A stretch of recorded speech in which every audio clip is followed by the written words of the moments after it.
This week, we see the buildup to the clash of rivals. In the West, we see General Rosecrans and General Bragg's armies build up for a gigantic battle, which will be the first time the two have clashed since New Year. Then, in the East, we see Meade and Lee push and maneuver against each other as Union gets its revenge for its many losses, even if they are on a smaller scale.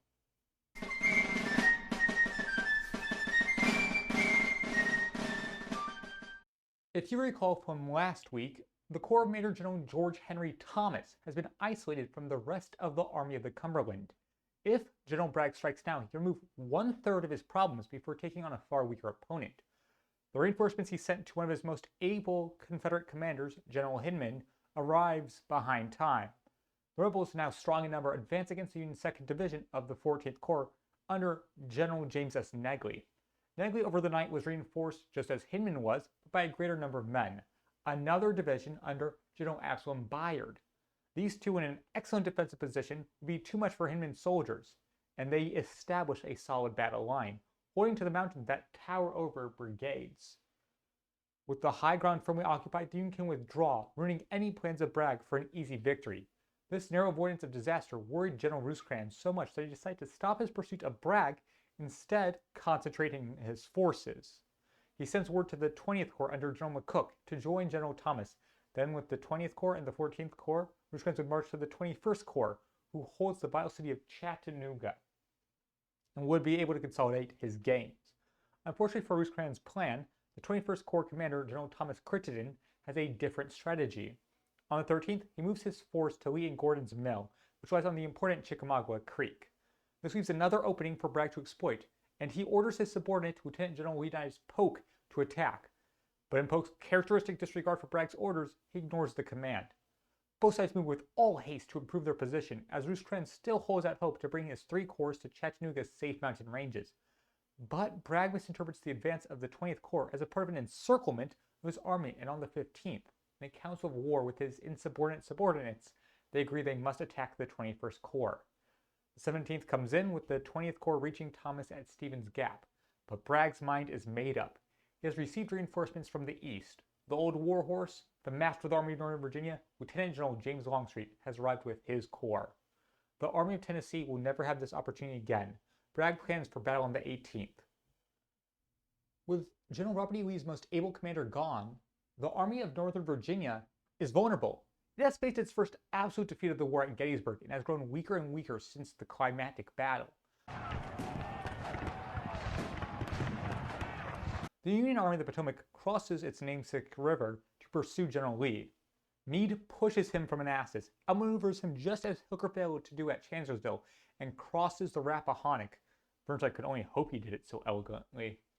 On the 12th, Major General Alfred Pleasonton and his 10,000-man cavalry corps crosses the Rappahannock, aiming towards Culpeper Court House, familiar name, where Major General Jeb Stuart and his exhausted equestrians rest. The corps breaks into 3 columns, which charge into the ranks of Stuart. Divisional Commander General Judson Kilpatrick of the Union orders the hussar-like General Custer to take his Wolverine rioters and spread havoc into Stuart's organization.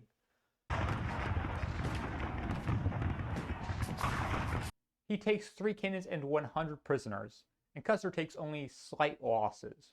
Custer was wounded and his horse killed, but that's about it, in terms of things I know specifically. The cavalry then charges further, taking Cedar Mountain and pushing the rebels to the Rapidan River. In total, 3 Union soldiers were killed and 40 wounded. The rebel losses are unknown beyond Custer's report, but they are incredibly high. Major General Gouverneur K. Warren, who took over from Winfield S. Hancock in command of the 2nd Corps, occupies Culpeper. Then there's Sickles, and what glorious news in the paper! On the 17th, Washington Evening Star received a telegram from Troy, New York that went thusly. General Sickles arrived this afternoon and left for New York soon after. We'll leave for Washington next week to join the 3rd Corps. Unfortunately, dear viewer, there are no official reports, correspondences from the War Department to back up this paper. Who made this mistake?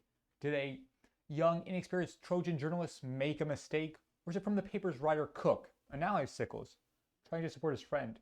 Or could it be a misinterpretation of Sickles' wishes to join his beloved corps by an overworked and exhausted editor?